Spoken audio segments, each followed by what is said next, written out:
When Helen is not on her public errands, she is at Arcan Ridge, a Connecticut house built for her by friends, so that she and Polly might have the security of a roof and walls of their own. Mornings at Arcan Ridge begin around 5. For Helen, they begin as they end, with the Bible. The heavens declare the glory of God, and the firmament showeth his handiwork. Day unto day uttereth speech, and night unto night showeth knowledge. There is no speech nor language where their voice is not heard. Polly, meanwhile, is brought up to breakfast.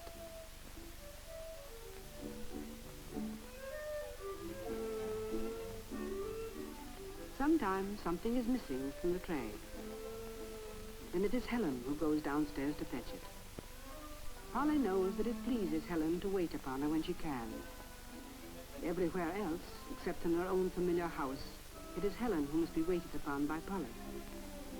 Here, where every table, every chair, every dish in the cupboard is her intimate friend, Helen can move freely and independently.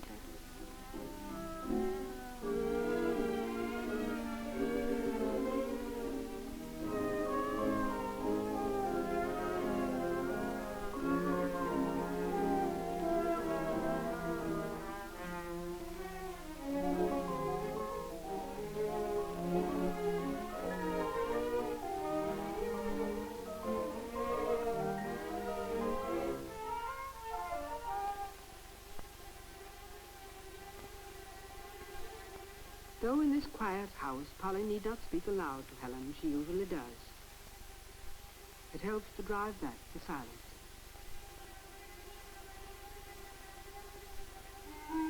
First concern of the day is always the weather, to know how to dress for the morning walk with her dog, Etty. Clear, but cold. She checks with her Braille thermometer. She is right.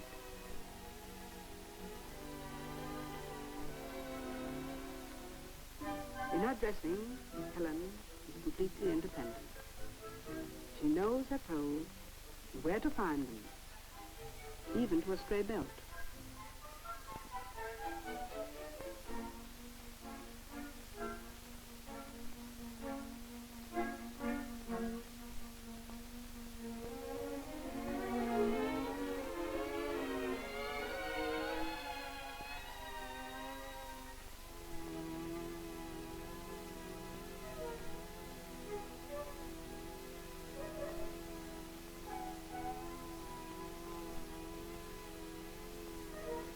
Every morning, Helen goes for a walk along a 1,000-foot handrail built by a loving friend to guide her. 1,000 feet, where she is alone and free.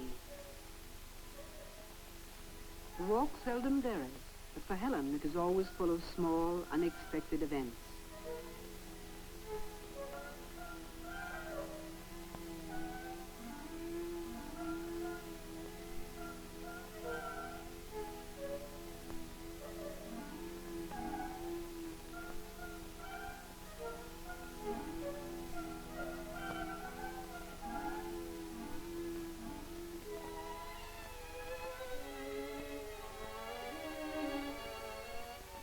Helen is known from childhood what those with sight cannot realize, that one does not need eyes to see the world.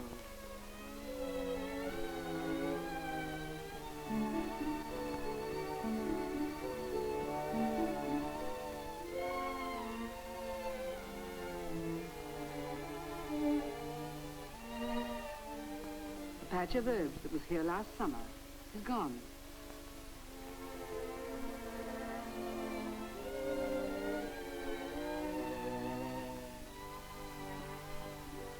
By 8 o'clock, Helen and Polly have made their beds. Polly has finished the household tasks, and their business of the day begins.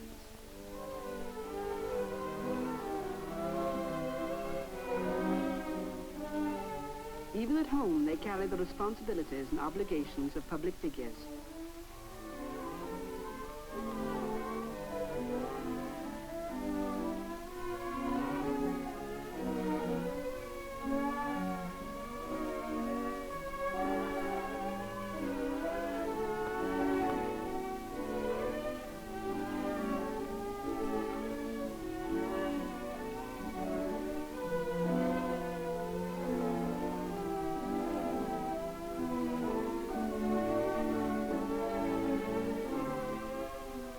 Their desk is never clear. The mail piles up while they are away, and every morning more comes in.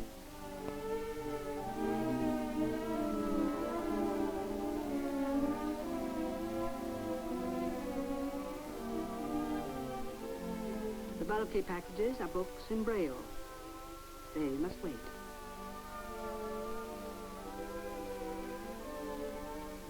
The letters will be gone through after Polly finishes spelling out the morning headlines.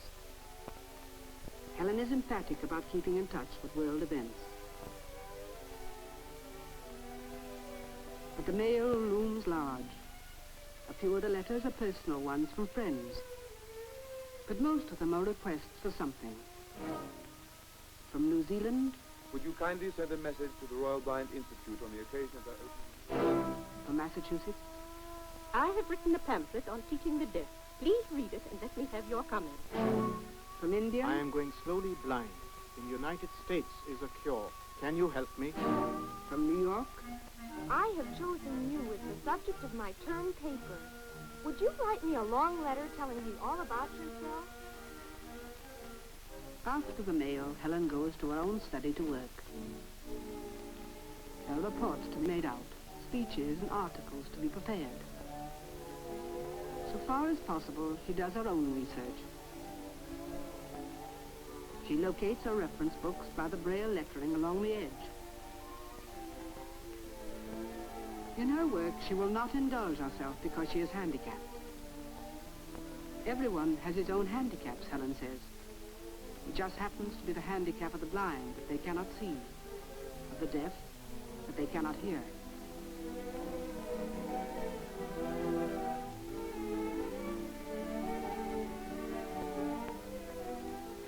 She does her own typing. Her speeches she does on her Braille typewriter, so she can go over them herself for correction.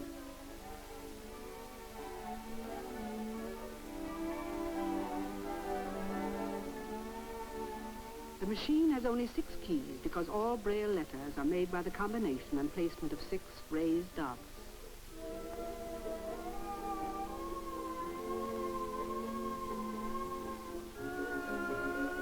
For her letters, she uses a regular typewriter.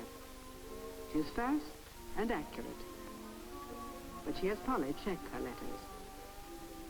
Being blind, she cannot permit herself casual mistakes of the seeing. If there are mistakes, Helen types the letter again.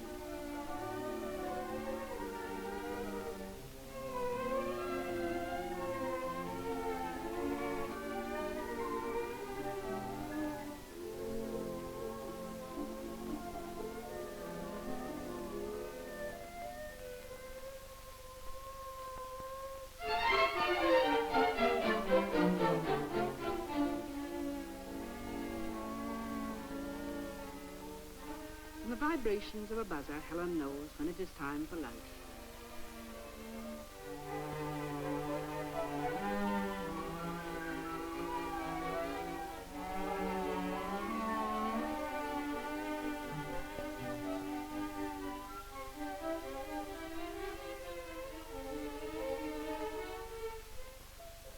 The glint of crystals is the one thing Helen thinks she remembers seeing as a baby before she went blind.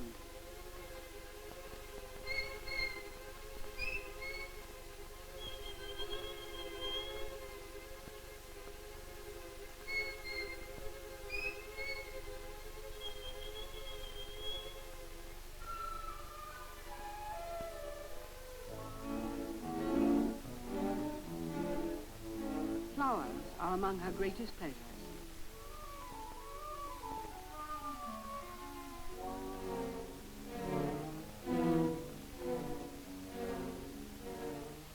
Helen's home is not a sad place, because she is not a sad woman.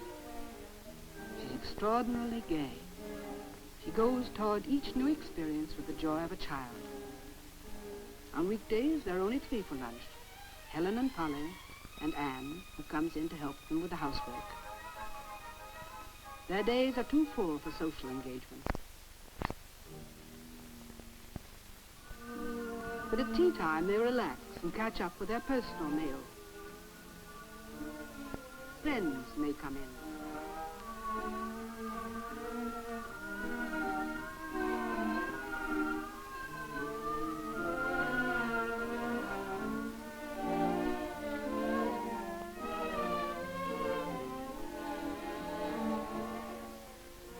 may turn to politics or world affairs. Helen has strong views on these, and she has the courage to express them even when they are not popular. She also likes a good story and appreciates a joke as much as anyone else.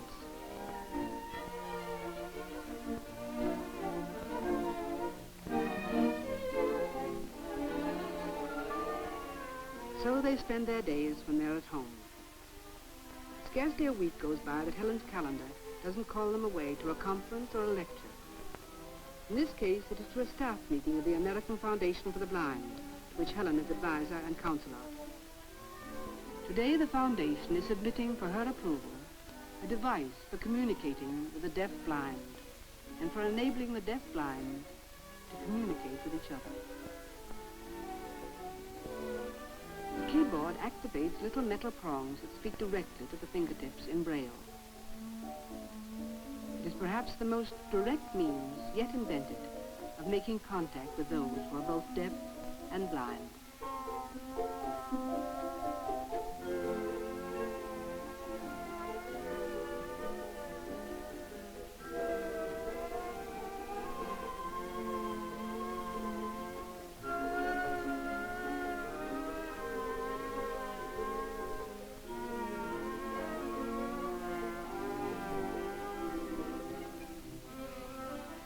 Now, Helen types out, anyone can speak to us directly.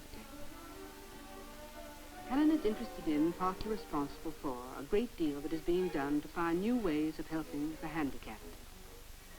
At the Dyker Street Nursery, they're experimenting with placing sightless children and seeing children together.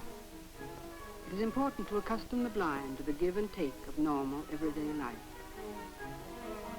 At the Lexington School for the Deaf, she watches children at play. Today they have a new game. From blowing a piece of paper, they are learning to say who, what, when, why, like ordinary children.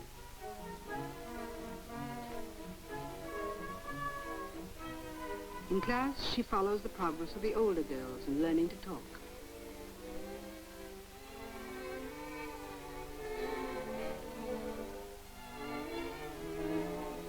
Watching their struggles with speech, we can perhaps more easily understand why Helen says if she had a choice between her two afflictions, she would choose blindness.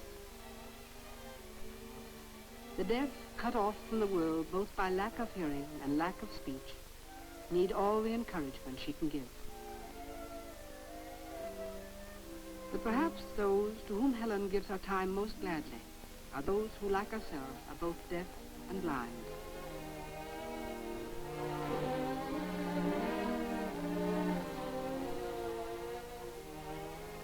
There are perhaps 25,000 of them in this country.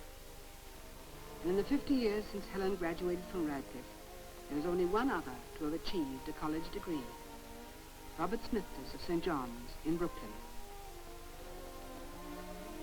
But they enjoy life and work like the rest of us.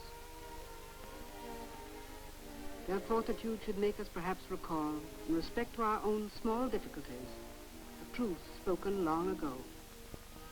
I cried because I had no shoes, until I met a man who had no feet.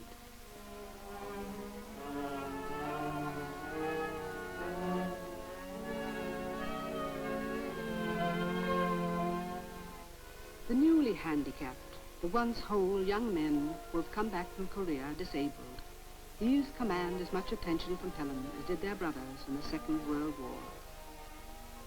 Then, as now, she and Polly tramp the endless corridors of our military hospitals, bringing hope to the amputees, the blind, and the disabled.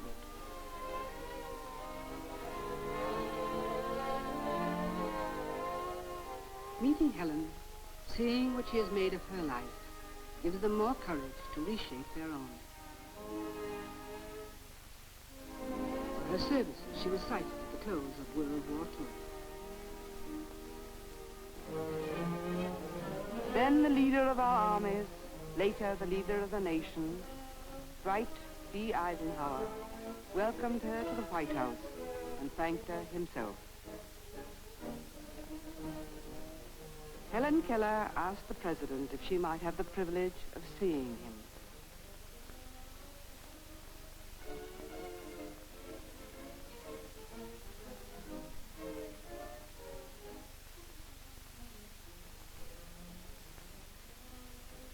Afterwards, of his face, she said, I felt the courage and thought that carried him through such great years of the world's history. From a life lived mostly for others, Helen managed to save some part for herself. They are the necessary things like shopping. The excitement of the city, its vibrations under her feet, she loves. She enjoys the labor of choosing and buying.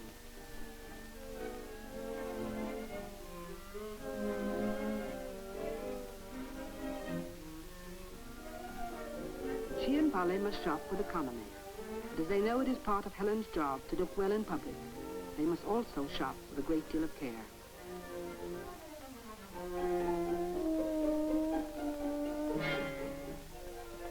And Helen's hats, back through the decades, are a minor footnote on the history of our times.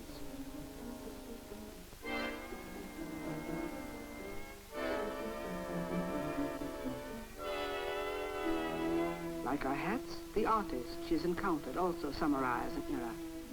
Joe Jefferson when he played Lip and Winkle. Caruso at the height of his fame. Ethel Barrymore when she was in Déclassé. Melchior as Siegfried. Benny Goodman at Carnegie Hall.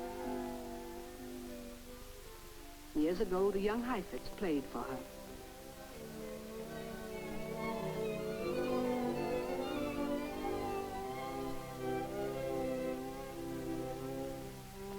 Years later, Gladys Swarthout sings for her.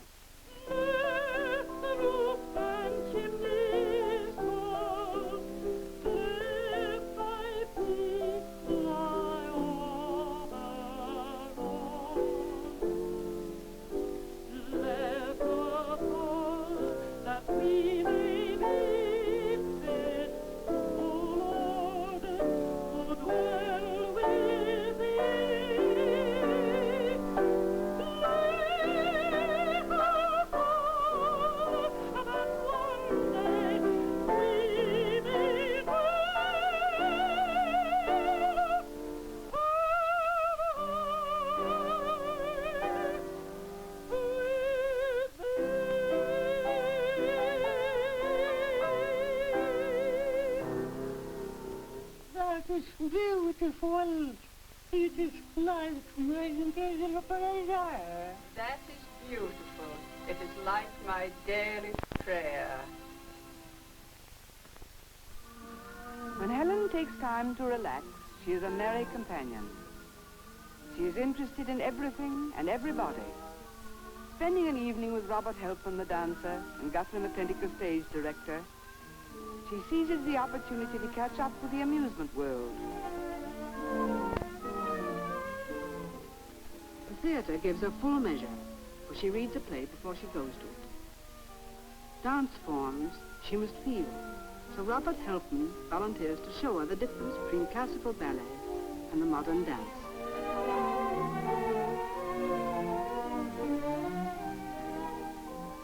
Mr. McClintock does not feel that Mr. Helpman has made his point, and suggests that they take Helen to study some modern dancing at close range. Helen has been to Martha Graham's recitals, but this is the first time she's been to a company rehearsal in the studio.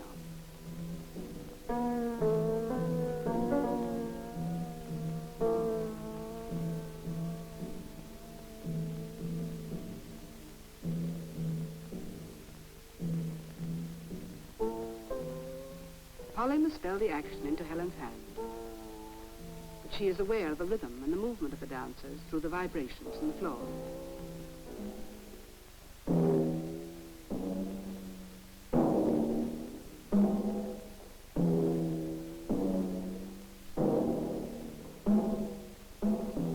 As Martha Graham realizes, Helen's hands need not even touch the drums to feel intensely their vibrations.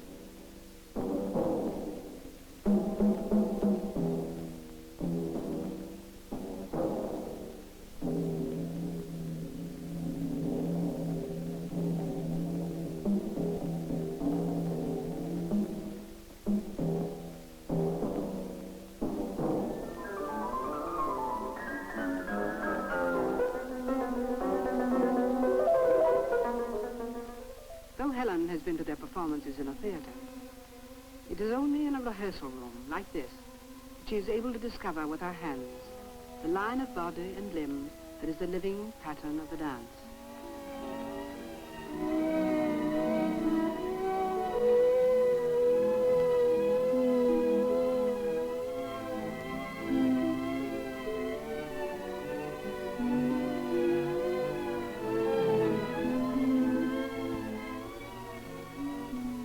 Once Helen wanted to feel a lion.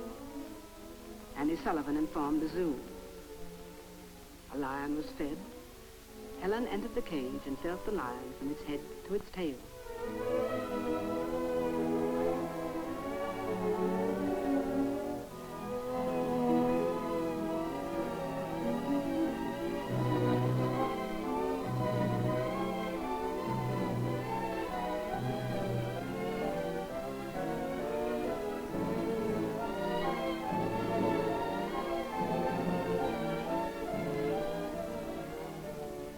Obviously, Helen's sense of the world, its shapes, its textures, its forms, comes to her through her sense of touch.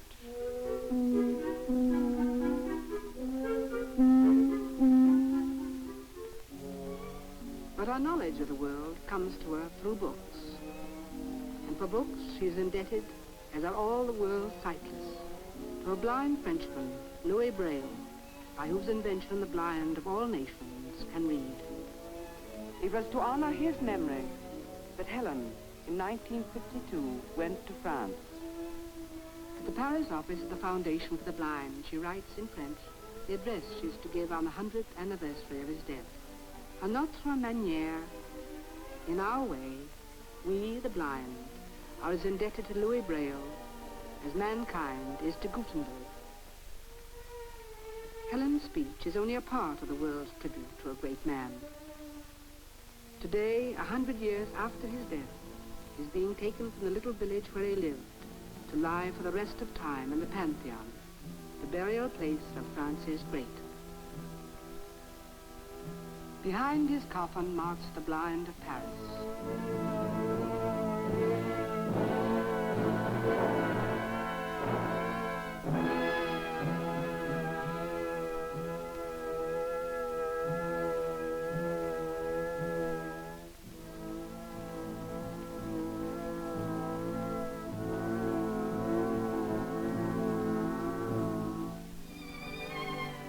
Later, at the Sorbonne, Helen Keller delivers the address in his honor.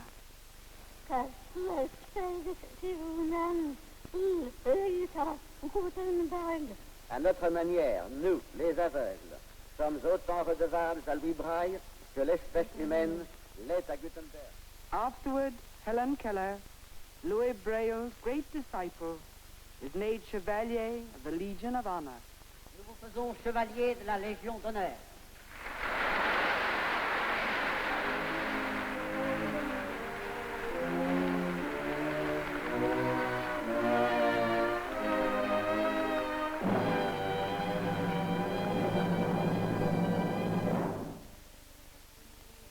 Then, from time to time, there is home again, where they sit among familiar things with curtains drawn, and are simply old friends.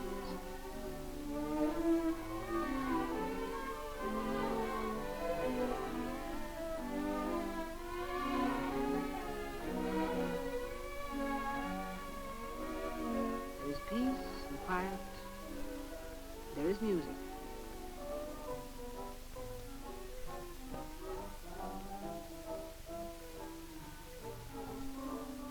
Also the dishes to be washed.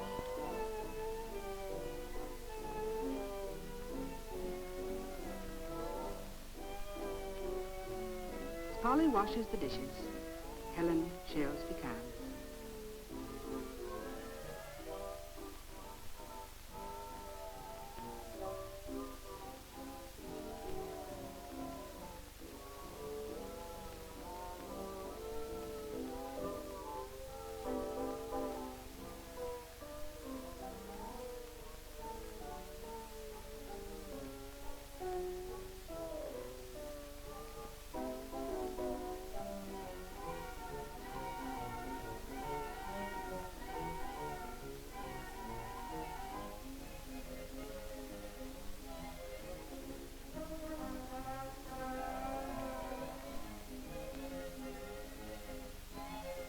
Helen keeps a careful check on Polly.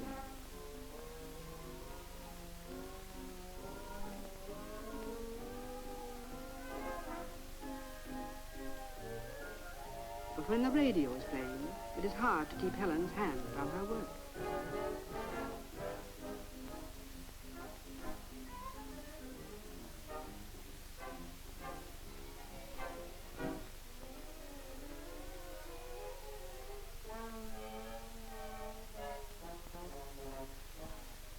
Then there is bed.